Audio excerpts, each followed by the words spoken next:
أعوذ بالله من الشيطان الرجيم بسم الله الرحمن الرحيم قاف ها يا عين صاد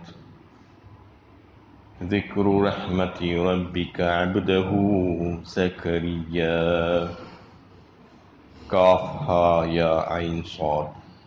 یہ تمہارے رب کی اس رحمت کا ذکر ہے جو اس نے اپنے بندے زکریا پر کی تھی۔ یہاں سے سورہ مریم شروع ہو رہا ہے۔ یہ مکی سورتوں میں سے ایک سورت ہے، 98 آیتوں پر مشتمل ہے یہ سورت۔ اس سورت کا نام مریم اس مناسبت سے ہے کہ اس میں حضرت مریم کا تذکرہ، حضرت عیسیٰ کی ولادت کا واقعہ بیان ہوا ہے۔ اس کا زمان نزول حبشہ کی جو ہجرت تھی، پہلی ہجرت مدینہ سے پہلے، اس سے پہلے کا زمانہ بتایا جاتا ہے۔ اس کا مرکزی مضمون واقعات کی روشنی میں نصارہ کے باطل عقائد کی تردید کرنا ہے، اور ساتھ ہی مشرکین کو ان کی گمراہیوں پر متنبہ کرنا بھی ہے۔ اس میں دعوت کے تینوں اجزاء توحید، رسالت اور آخرت کو بڑے مؤثر انداز میں پیش کیا گیا ہے۔ اس وقت کے حالات جو تھے اس کا تھوڑا سا خاکہ آپ کے سامنے آ جائے تو سورت کو سمجھنے میں آسانی ہوگی۔ شروع ابتدائی دور میں اسلام کے کفار اور مشرکین مخالفتوں کو اس طرح کیا کر رہے تھے اسلام کو دبانے کے سلسلے میں کہ مسلمانوں کا مذاق اڑاتے، ان پر طعنے کستے اور ان پر الزامات لگاتے، لیکن یہ چال ان کی چلی نہیں۔ اسلام کو دبانے کے لیے جو کوششیں کر رہے تھے وہ ناکام ہوئے۔ تب اس کے بعد انہوں نے دوسرا حربہ استعمال کیا، مسلمانوں کو تکلیفیں پہنچانے، ایذائیں پہنچانے، مارنے شروع کیے اور ان کا معاشی طور پر مخاطرہ کیا۔ اس طریقے سے ان کو دبا کر اسلام کو دبانے کی کوشش انہوں نے جاری رکھی۔ اس سلسلے میں انہوں نے یہ طریقہ کار بھی اختیار کیا کہ ہر قبیلہ اپنے قبیلے کے جو نو مسلم تھے، جو اسلام میں داخل ہوئے لوگ تھے، ان کو پکڑ پکڑ کر گرفتار کر کے ان کو اذیتیں دیتے، ان کو تکلیفیں پہنچاتے اور اس بات پر ان کو مجبور کرنے کی کوشش کرتے کہ وہ اسلام سے پھر جائیں، اسلام سے باہر نکل جائیں۔ خاص طور پر ان حضرات پر زیادہ جو ہے اذیتیں ڈالتے جو موالی تھے اور جو غلام تھے، جو انتہائی خستہ حالی میں تھے۔ کئی ایک صحابہ اس وقت ایسی حالت میں تھے، جیسے حضرت صہیب رومی رضی اللہ تعالیٰ عنہ، حضرت بلال حبشی رضی اللہ تعالیٰ عنہ، حضرت عمار، حضرت یاسر وغیرہ رضی اللہ تعالیٰ عنہ۔ یہ تمام حضرات کے اوپر تو آفتیں ٹوٹتی، حد سے زیادہ تکلیفیں پہنچاتے، ان کو مارتے، اور جو پیشہ ور حضرات تھے ان سے کام لے لیتے اور ان کو اس کی اجرت نہیں دیتے۔ جو تجارت میں تھے ان کو ستاتے اور ان کا مال خراب کر دیتے، ان کی تجارت کو خراب کرنے کی کوشش کرتے، اور جو حضرات معاشرے میں کچھ اچھا مقام، عزت کا مقام رکھتے تھے، ان کو ذلیل و رسوا کرنے کی کوشش کرتے۔ بہرحال ہر طریقے سے وہ اسلام کو دبانے کی کوشش میں لگے ہوئے تھے۔ اب انتہا کو پہنچ گئی تھی بات، ناقابل برداشت جسے کہا جاتا ہے، اس حد تک پہنچ گئی تھی۔ اس وقت اللہ کے نبی صلی اللہ علیہ وسلم نے اپنے صحابہ کو یہ مشورہ دیا اور کہا کہ تم اب یہاں سے چلے جاؤ حبشہ کی طرف، اور حبشہ میں نے سنا ہے کہ وہاں کا بادشاہ ظلم نہیں کرتا کسی پر، اور لوگوں کے ساتھ وہاں پر اچھا سلوک کیا جاتا ہے۔ تم وہاں پر جا کر اس وقت تک رہو جب تک کہ یہاں کے حالات بہتر نہ ہو جائیں۔ اس طریقے سے حبشہ کی ہجرت کا سلسلہ شروع ہوا۔ حبشہ میں پہلی ہجرت حبشہ کے لیے جو مسلمانوں نے کی، اس میں بتایا جاتا ہے کہ 15 مرد اور خواتین تھے۔ اور دوسری ہجرت جو ہوئی، دوسرا گروپ جو گیا حبشہ کی طرف، اس میں 100 مرد اور خواتین تھے۔ اس کے بعد مسلمانوں کی بہت تھوڑی تعداد نبی صلی اللہ علیہ وسلم کے ساتھ مکہ میں رہ گئی تھی، صرف 40 بتایا جاتا ہے۔ اب حال یہ ہو گیا تھا کہ مکے میں جو قریش کے جو چھوٹے اور بڑے خاندان تھے، وہ ہر خاندان میں سے کوئی نہ کوئی فرد نکل گیا تھا ہجرت کر کے، یعنی اللہ کی راہ میں اپنا سب کچھ قربان کر کے اپنا گھر بار، اپنے رشتہ داروں کو چھوڑ دیا تھا۔ گھر گھر میں کوہرام مچ گیا ان لوگوں کے، دشمنی میں اور زیادہ اضافہ ہو گیا۔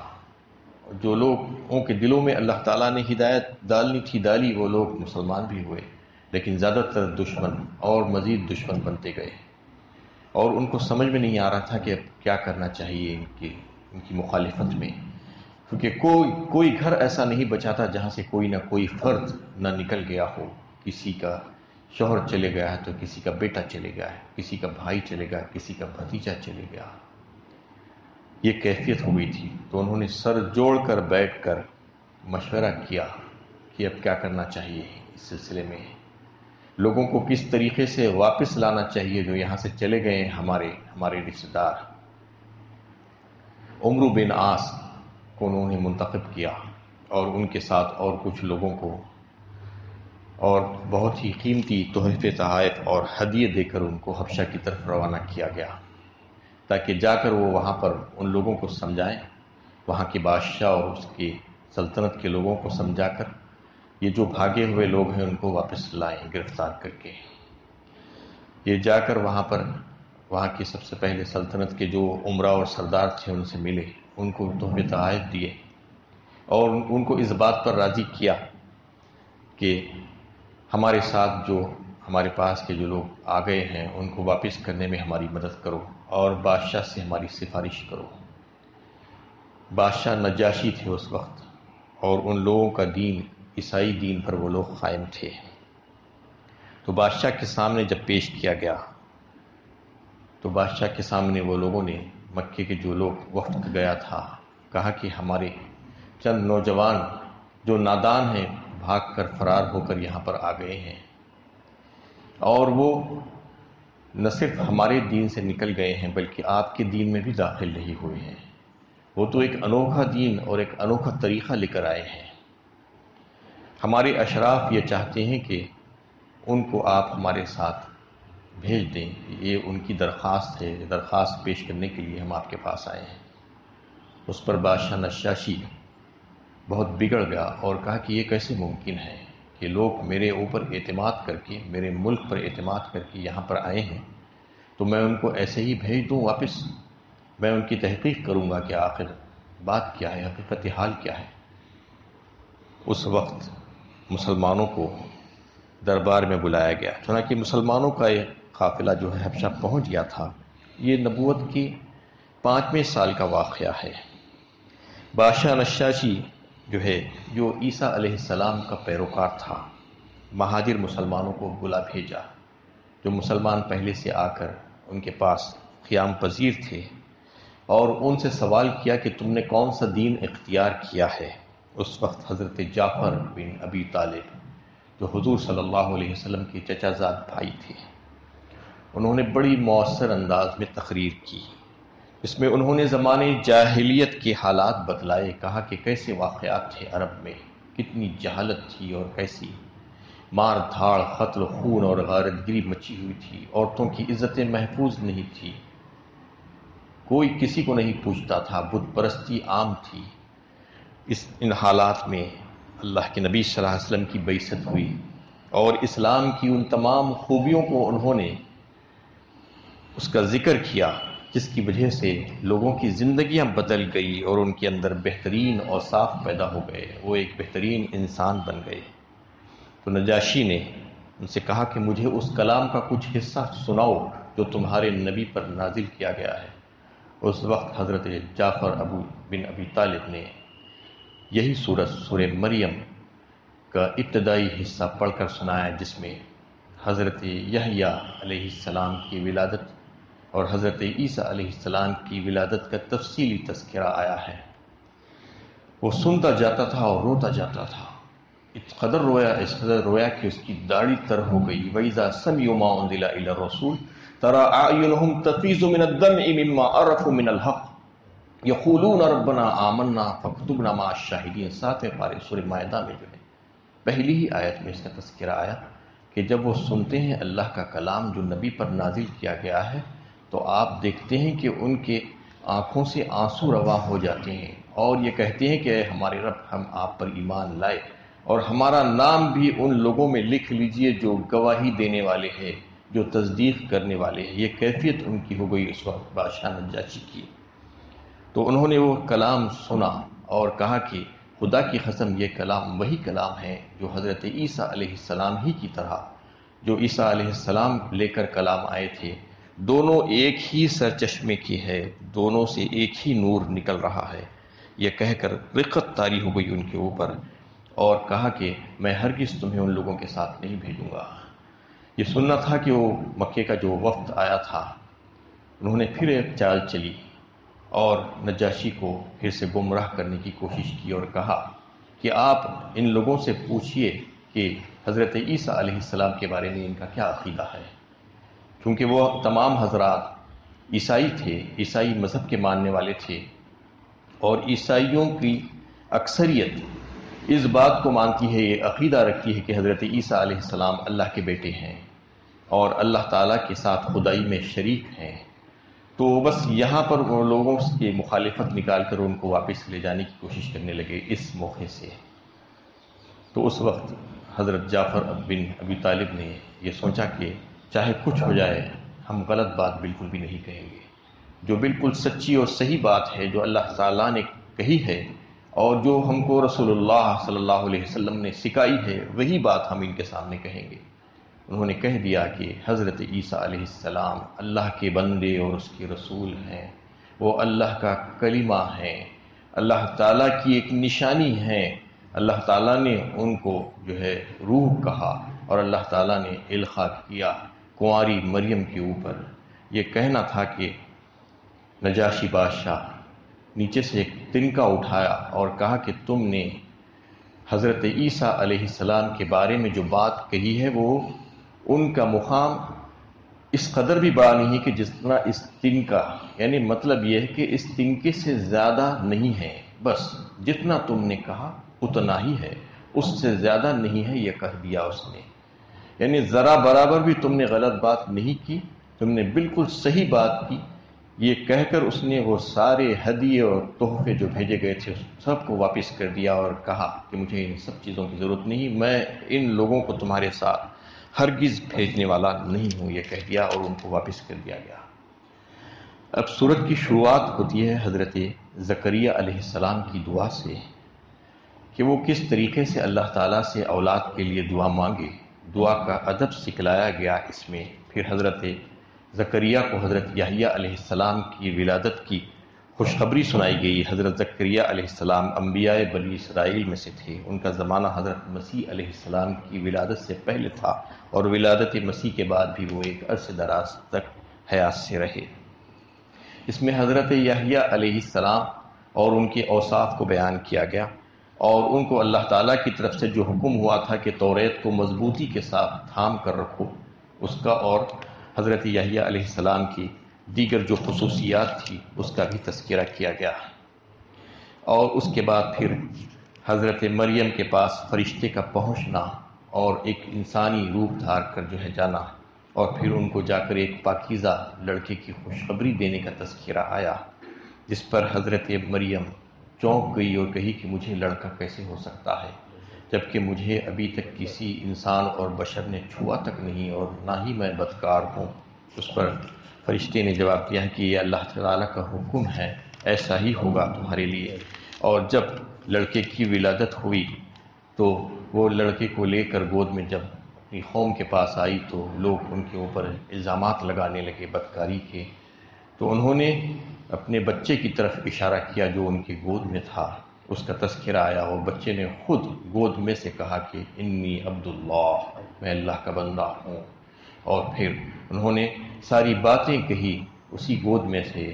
یہ اس کا تذکرہ اللہ تعالیٰ نے اس میں فرمایا. بڑی تفصیل کے ساتھ حضرت عیسیٰ علیہ السلام کا واقعے کو بیان کیا گیا اور ان تمام جو ہے اختلافات کو دور کر دیا جو لوگ حضرت عیسیٰ علیہ السلام کے بارے میں رکھتے ہیں۔ صحیح بات اس میں پیش کر دی گئی، اور عیسیٰ علیہ السلام کا قول جو صاف صاف انہوں نے کہا تھا کہ اللہ میرا رب بھی ہے اور تمہارا رب بھی ہے، تو اسی کی عبادت کرو اور یہی سیدھی راہ ہے۔ اس کے بعد دیگر کئی ایک انبیاء علیہ السلام کے واقعات اس صورت میں پیش کیے گئے۔ اس کے سب سے پہلے حضرت ابراہیم علیہ السلام کا واقعہ جو ہے اس میں پیش کیا گیا کہ ان کی توحید کو جو ہے اجاگر کر کے پیش کیا گیا کہ کس طریقے سے وہ اپنے گھر والوں، اپنے باپ اور دیگر قوم کے لوگوں سے جو ہے جھگڑا کیا توحید کے بارے میں، جو وہ لوگ ماننے کے لیے تیار نہیں تھے، پھر ان کو کس طریقے سے نکال دیا گیا ان کے وطن اور ان کے ملک سے، اور پھر دیگر جو ہے انبیاء علیہ السلام میں حضرت موسیٰ علیہ السلام اور حضرت ہارون علیہ السلام کا بھی تذکرہ کیا گیا اس میں، اور بتایا گیا کہ ان کو بھی اللہ تعالیٰ نے نبی بنایا، وہ اللہ کے مخلص اور چنندہ پیغمبروں میں سے تھے۔ اور دیگر انبیاء علیہ السلام میں حضرت اسماعیل کا تذکرہ، حضرت ادریس کا تذکرہ اللہ تعالیٰ نے بیان فرمایا اس میں، اور ان کے صدیق ہونے کا بیان کیا کہ وہ نہایت سچے اور نبی تھے۔ ان تمام لوگوں پر اللہ تعالیٰ کی انعامات ہوئے، ان کو اللہ تعالیٰ نے نبوت سے سرفراز فرمایا اور دیگر اوصاف ان کو عطا فرمائے۔ پھر فرمایا گیا کہ پھر ان کے بعد ایسے ناخلف ان کے جانشین ہوئے جنہوں نے نمازوں کو ضائع کر دیا اور خواہشات کے پیچھے پڑ گئے، تو قریب ہے کہ یہ گمراہی کی انجام سے دو چار ہوں گے۔ ان کے انجام بد کا تذکرہ اللہ تعالیٰ نے کیا۔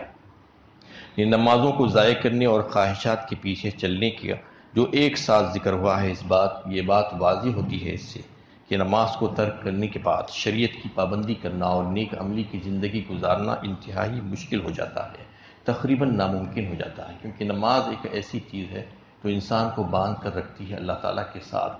اللہ تعالیٰ کے ساتھ رشتہ اس کا مضبوط ہو جاتا ہے، اللہ تعالیٰ اس کی حفاظت کرتی ہے۔ ان الصلاۃ تنہی عن الفحشاء والمنکر فرمائے 21ویں پارے میں سورہ عنکبوت میں اللہ تعالیٰ نے، بے شک نماز جو ہے روکتی ہے بے حیائی کے کاموں سے اور منکرات سے۔ تو نمازوں کو جو ترک کر دیتا ہے وہ جو ہے اور دور نکل جاتا ہے، شریعت کے دیگر معاملات بھی وہ جو ہے بڑی آسانی سے ان کو توڑ دیتا ہے اور احکامات سے جو ہے روگردانی کر دیتا ہے۔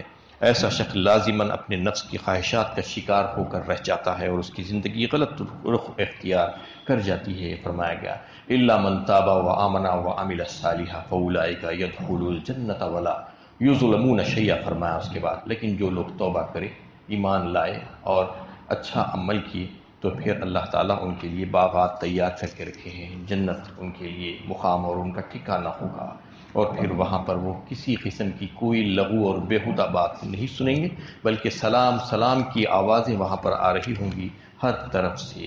رب السماوات والارض وما بینہما فاعبدہ واصطبر لعبادتہ هل تعلم له سمیا۔ وہ رب ہے آسمانوں اور زمین کا اور ان کی درمیان کی تمام چیزوں کا، تو اسی کی عبادت کرو اور اسی کی عبادت پر قائم رکھو۔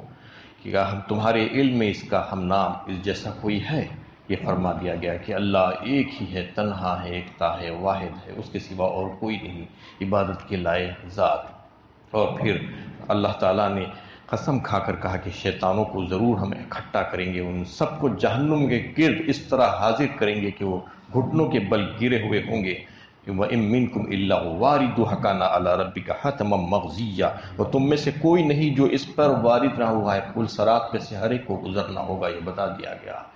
مومن بھی کافر بھی، مومن کو اللہ تعالیٰ عافیت کے ساتھ گزار دیں گے اور کافروں کو جو ہے وہیں پر گرا ہوا چھوڑ دیں گے۔ ثُمَّ نُنَجِّي الَّذِينَ اتَّقَوْا وَنَذَرُ الظَّالِمِينَ فِيهَا جِثِيًّا۔ فرمایا پھر ہم ان لوگوں کو بچا لیں گے جنہوں نے تقوی اختیار کیا تھا، اور ظالموں کو اس میں گھٹنوں کے بل گرا ہوا چھوڑ دیا جائے گا۔